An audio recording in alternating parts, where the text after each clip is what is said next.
Gue tuh kaget banget ya, sebenarnya gue baru klik untuk nyelamatin ekonomi dunia. Orang kaya tuh harus diselamatin lebih dulu dan orang miskin harus dikorbankan. Gue baru ngerti kayak quote orang kaya miskin makin miskin tuh karena ini. Kalau kalian nonton video gue sebelumnya yang tentang 2023, ada siklus bisnis dan siklus ekonomi yang kalian harus ngerti. Kalau misalnya company thriving dan profitsnya banyak dan uang banyak keperedaran, terus banyak orang bisa digaji dengan tinggi, banyak employee, banyak hiring dan lain-lainnya. Ini mirip sama konsep pas pandemi kita printing money sebanyak itu, terus kayak tiba-tiba inflasi semua harga naik.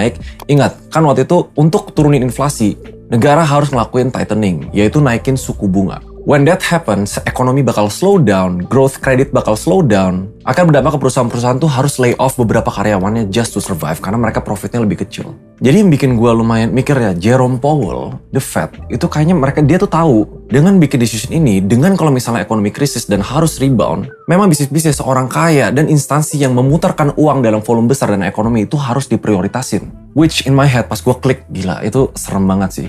Jadi kayak menurut gue, kita nggak usah muluk-muluk mikirin tentang ekonomi gede. What about us? Kita harus ngapain biar kita resilient? Bukan cuma negara resilient. Kalau negara resilient, kalau kita ngerti konsep itu, mungkin kita nggak diuntungkan. Jadi kita harus resilient juga. Cuma gue mau point out topik di video sebelumnya, kalian tuh ada banyak kontroversi bilang bahwa ini, wah bullshit banget, nggak bakal terjadi. Kayak lu sok cenayang, lu Indonesia tuh resilient dan lain-lain. Memang. Gue setuju bahwa kalian tinggal di negara dengan resilience yang kuat. Karena kita punya komoditas yang diuntungkan di krisis komoditas. Kalau misalnya nggak terjadi, ya bagus. Kenapa ada orang komen di video gue, kalau nggak terjadi, gue bakal balik ke video ini terus gue maki-maki lu kok. Either way, if the worst happen, kalian siap. Kalau misalnya nggak terjadi pun, kalian nggak apa-apa, fine-fine aja. Dan selama periode ini sebenarnya gue lebih banyak bahas di Instagram gue juga. Kalau mau ikutin, feel free, kalian tinggal cek Instagram gue. Makanya di video ini gue lebih pengen bahas 7 hal yang gue sendiri lakuin kalau misalnya krisis dunia happen. And ini bukan kata-kata gue. Krisis kali ini bakal beda dari krisis yang lain. Kalau terjadi, ini mungkin recovery-nya bukan cuma ngomong-ngomong 1 tahun 2 tahun. Maybe more. Dan belakangan ini di Instagram gue tuh banyak yang DM kayak, nih kok apartemen dijual murah yang 300 juta jadi 100 juta, orang BU jual rumah dan lain-lain gitu. Kalian boleh bilang ini kesannya nakut-nakutin, tapi ini bukan gue yang ngomong. This is CNBC dan News di Indonesia yang bilang bahwa ya this is what's happening di Indonesia. Yaudah, kalau misalnya kalian di kubu yang nggak percaya bahwa ini bakal happen, atau kayak ya udah berserah kepada Tuhan, berserah kepada nggak usah worry dan lain-lain, mendingan kalian nggak usah nonton video ini. Karena kalau nggak terjadi, gue bersyukur banget, gue thank you to everyone dan semua negara bisa handle it well. Cuma kalau terjadi nggak siap kan umpamanya kita yang koit. 7 poin ini gue bakal bahas. 4 poin pertama defensif, gimana caranya kita nggak miskin di saat ini terjadi. 3 poinnya itu ofensif, gimana cara kita jadi kaya di saat krisis ini terjadi. So chapter 1, stay liquid. Kalian harus ngerti kalau misalnya di krisis atau apapun itu, kalian punya aset, itu tuh bakal kena dampaknya. Kalian punya rumah, kalian punya mobil, kalian punya apapun itu aset. When the economy crashes, itu bakal kena diskon gila-gilaan. Dan suatu saat kalau misalnya kalian tiba-tiba butuh uang itu, either buat invest atau butuh buat kebutuhan hari-harian, kalian nggak bisa. Untuk lebih ngerti kenapa being liquid is important, kalian harus ngerti balance sheet atau misalnya aset kita. Ada 2 jenis, yaitu liquid atau illiquid. Liquid itu hal-hal yang umpamanya kalau kalian butuh nih, kayak air, kayak cairan ya. Kalian butuh uangnya dari aset itu, kalian bisa langsung ambil terus pakai uangnya untuk hal-hal yang lain. Illiquid, contoh aset-aset misalnya kayak properti, NFT, atau bahkan mobil, jam tangan mewah, apapun yang lain itu kan kalian butuh waktu untuk ngejual dan nggak bisa kalau misalnya gue butuh hari ini, gue butuh tarik sekarang. One of the best defensive strategy adalah kalau kita bisa butuh apapun, kita bisa punya saat itu juga. Kalau gue personally, ini kita ngomong tentang aset, gue bakal pelan-pelan pindahin aset illiquid gue ke aset liquid. Gue nggak bakal komit ke punya barang-barang yang terlalu illiquid, tidak liquid. Karena gue tahu kalau misalnya one day the opportunity arise, ada opportunity apapun itu, gue bisa ambil duitnya terus gue bisa langsung hajar di sana. Tapi being liquid nggak sekedar, oke, saham kan bisa ditarik kapan aja, kok kripto bisa ditarik kapan aja. No. Kalau kalian nonton video gue sebelumnya, segala jenis high risk asset when the economy crashes itu bakal kena diskon gila-gilaan. Dengan suku bunga naik, semua high risk asset itu bakal turun gila-gilaan. So, the chapter 1 yang paling penting, stay liquid dan stay low risk asset. Contoh aset liquid dan low risk adalah misalnya kalian simpan di cash, kalian simpan di reksadana pasar uang, kalian simpan di reksadana pendapatan tetap tapi yang stable fund. Kalian taruh di aset-aset itu yang kesannya nggak terlalu fluktuatif dan nggak ada lock up period, bisa ditarik kapan aja. Itu yang gue lakuin di portfolio gue, yang sebelumnya gue plan di tahun ini untuk mulai invest di beberapa properti, untuk invest di beberapa aset illiquid, gue tahan dulu. Yes, gue udah sempat mau beli beberapa jam Rolex yang sebenarnya gue emang pengen investasiin, tapi gue tahan dulu. Dan chapter 2 adalah plan your debt. Kalau di balance sheet tadi kita ngomong ada aset, yaitu illiquid sama liquid, di sini ada liabilitas. Liabilitas itu counterpart dari aset, jadi kalian harus keluarin duit. Di saat ekonomi kayak gini, kalian harus keluarin duit. Sifatnya hutang, cicilan, dan lain-lain. Ingat, kalau suku bunga naik, semua cicilan-cicilan kalian itu bakal kena dampak juga. Kalau kalian punya long term investment atau long term cicilan yang sifatnya harus bayar setiap bulan selama 20 tahun, itu mungkin kena impactnya juga. Yang short term atau di bawah 1 tahun, itu saran gue adalah plan your debt. Satu, jangan nambahin hutang-hutang lagi. Yang sifatnya konsumtif kalau menurut gue a big no. Kalau produktif, kalian boleh pilah lagi. Apakah ini saat yang tepat untuk hutang produktif? Lakuin proyeksi yang ketat kalau misalnya emang kalian mau invest nih misalnya di pabrik cicilan untuk bisa berproduksi sesuatu. Karena harus pelajarin juga apakah itu bakal bermanfaat di jangka panjang atau malah jadi liabilitas. Kalau misalnya udah ada utang, sebisa mungkin gimana caranya kalian plan lunasin hutang itu secepat mungkin.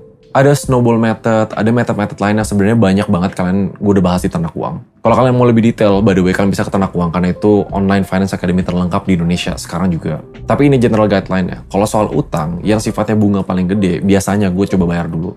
Kalau nggak bisa, ada 2 yang kalian bisa lakuin, restructure atau refinance. Restructure itu, kalau kalian misalnya punya aset-aset yang sifatnya sekarang lagi nganggur, atau properti atau apa, dan kalian punya hutang yang lumayan gede juga, gue disclaimer lagi untuk seluruh video. This is not a financial advice. Belum tentu semua orang cocok dengan advice ini, tapi ini yang gue lakuin sendiri. Kalau misalnya gue bisa lunasi hutang ini, dan gue bisa jual aset gue untuk melunasi hutang ini biar gue nggak ada kebeban ke depannya, gue bakal lakuin itu. If it's beneficial. Again, kalian bayangin aja, when tightening happens, suku bunga naik, hutang bakal naik, liabilitas bakal naik, aset kalian bakal turun, bakal ke diskon. Malah kalian net worth-nya bisa minus kalau misalnya di situasi itu terjadi. Nah, yang kedua itu refinance. Kalau misalnya kalian punya hutang yang gede bunganya, misalnya 20%, bisa nggak hutang itu ditutup dengan hutang lain yang bunganya lebih kecil? Itu strategi-strategi kecil yang kalian bisa lakuin kalau misalnya kalian punya hutang sekarang. Kalau nggak punya hutang, very good. Jangan masuk ke hutang konsumtif terlebih dahulu. Kalian punya plan buat beli iPhone, kalian punya beli apa, saran gue kalau misalnya emang harus hutang untuk beli itu, jangan. Yang ketiga itu protect yourself. Jadi kalian tuh harus kayak punya perisai, punya armor. Sedangkan 2 poin pertama tuh analoginya itu rumah kalian. Kalian harus rearrange rumah kalian.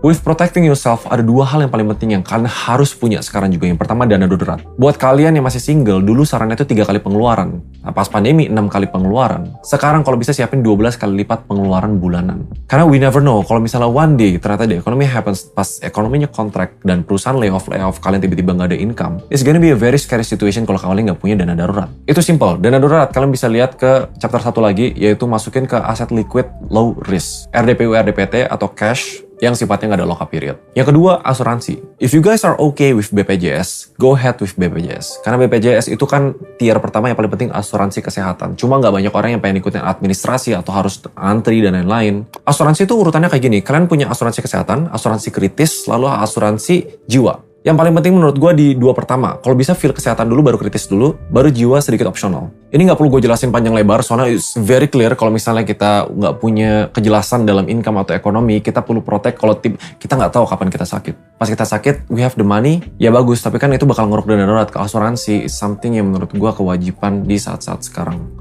Gue pribadi udah checklist semua dari kesehatan sampai kritis. Jiwa gue sendiri belum punya, tapi udah mulai lihat-lihat apa yang bagus buat gue. Dan darurat gue udah siap 12 kali pengeluaran bulanan gue. Dan itu gue taruh di reksadana pasar uang. Nah, poin terakhir yang gue lakuin untuk stay defensive adalah optimize my cash flow. Cash flow itu sebenarnya fundamental banget kalau kalian mau uang kalian tuh aman dan kalian gak kekeruk kalau misalnya anything happen.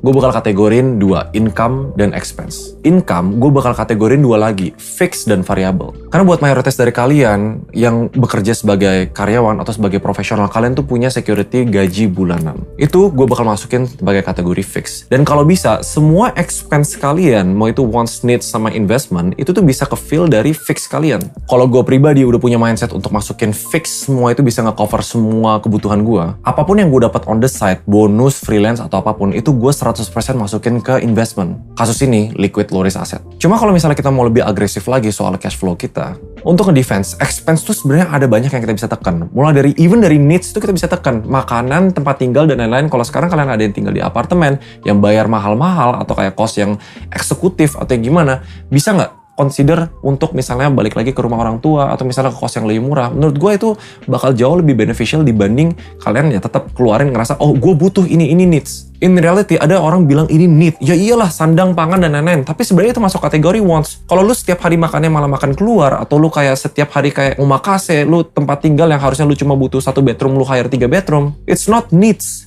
it's want. Dan kebanyakan orang tuh punya problem dengan kalau udah mengalami lifestyle inflation, gak berani turun lagi. In many cases fine, kalian bisa selalu naikin income terus dan kejar terus lifestyle yang naik. Tapi kalau misalnya in the times of crisis, sometimes kita harus take the hard pill to swallow. Kita belum tentu suka untuk turunin lifestyle kita, tapi itu sesuatu yang gue sendiri yang even consider. Yang sebelumnya gue nggak taruh budget untuk makan kemana-mana, gue nggak taruh budget untuk gadget-gadget yang gue beli, yang kalian tahu gue udah spend ratusan juta, yang sekarang gue agak nyesel. Gue bakal kurangin semua hal itu. Teman gue yang plan untuk beli KPR, rumah dan lain-lain. Teman gue yang plan untuk beli mobil yang dia impian, yang mungkin 60% dari tabungan dia stop dulu. Again, ini semua terserah kalian loh. This is not a financial advice, dan gue bukan professional financial planner yang semua orang bisa kayak, oke, ini gue ikutin buat diri gue sendiri. You gotta adjust on your own, tapi ini strategi yang gue pakai sendiri karena gue sendiri salah satu orang yang worry selama beberapa bulan terakhir ngeliat bahwa kok orang-orang sekitar gue nggak prepare apa-apa when the economy crisis happens. If the economic crisis happen, kalau nggak terjadi ya bagus, kalian punya defense yang kuat banget. When we're done with all the defense yang 4 poin pertama, kita ngomong ke 3 poin how to go offense. 4 poin pertama itu untuk ngejagain diri kita sendiri biar kita punya banyak amunisi. Amunisi itu liquid asset yang kita siap untuk hajar kapan aja seandainya market itu menarik. Cuma poin 1 menurut gue yang paling penting with going offense adalah don't catch a falling knife. Memprediksi kapan market bottom, apa kapan saham bottom, crypto bottom, semua bottom, itu tuh analoginya kalian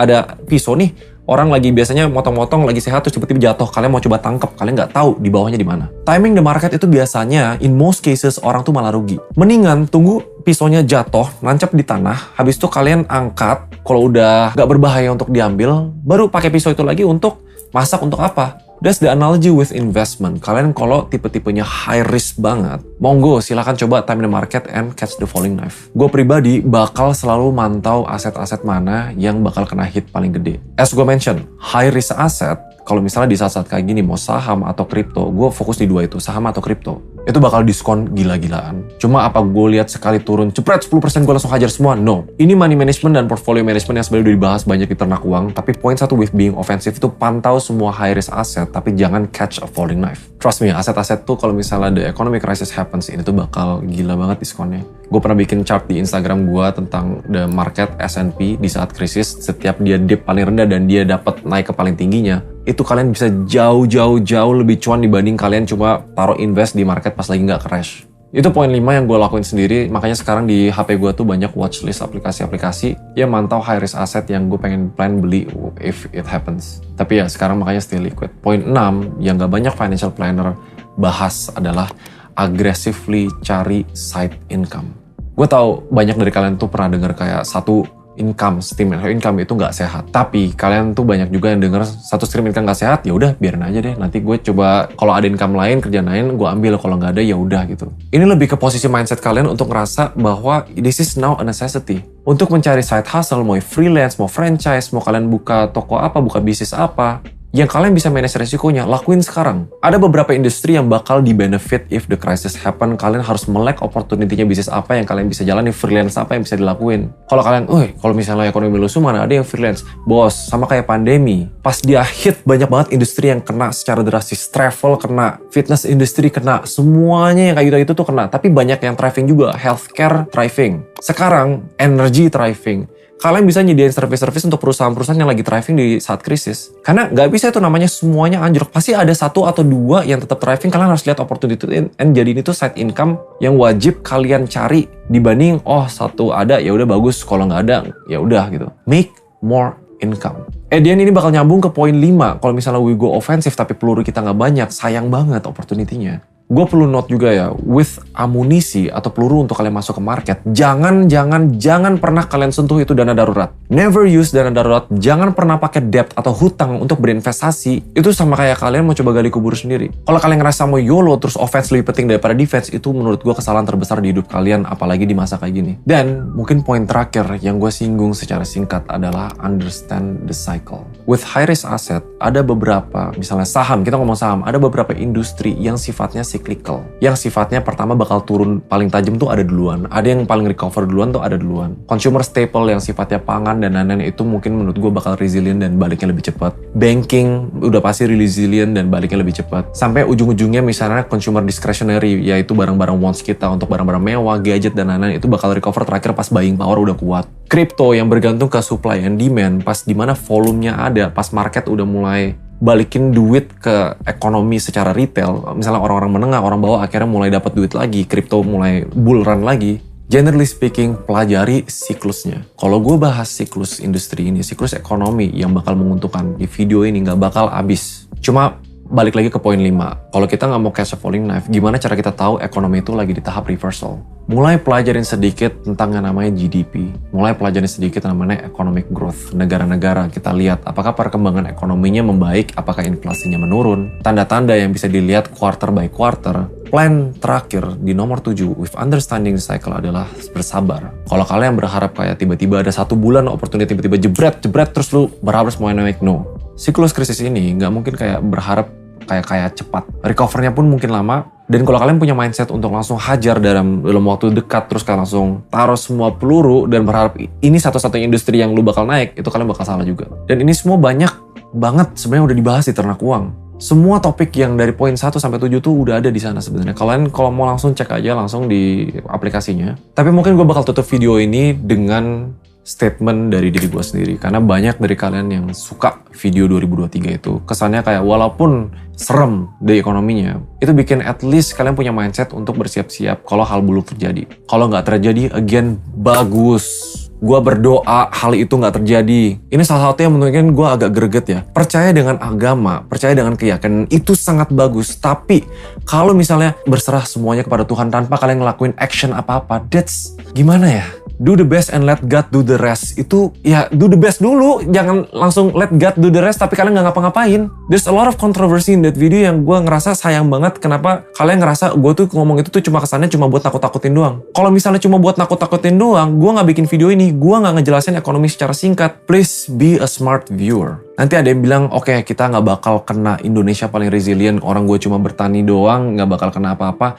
It's okay. If the video is not for you, it's not for you. If the video is for you, kalian boleh appreciate gue dengan like, comment, subscribe, nyalain lonceng. Dan kalau soal financial planning, gue nggak bisa bahas yang cocok buat semua tipe orang. Di bawah ini gue ada Google Form, kalau kalian butuh jasa financial planner, gue bakal kenalin ke beberapa teman-teman gue yang jago, bisa ngebantu kalian secara personal. Kalau kalian udah punya aset atau liabilitas yang memang perlu diatur secara personal. Jangan lupa kalau mau follow IG gue bakal banyak discuss hal ini, kayaknya sampai akhir tahun. Again, semoga bermanfaat, semoga gue nggak menyinggung atau kayak nyenggol kaum-kaum tertentu. I guess I'll see you guys in the next video. Bye-bye.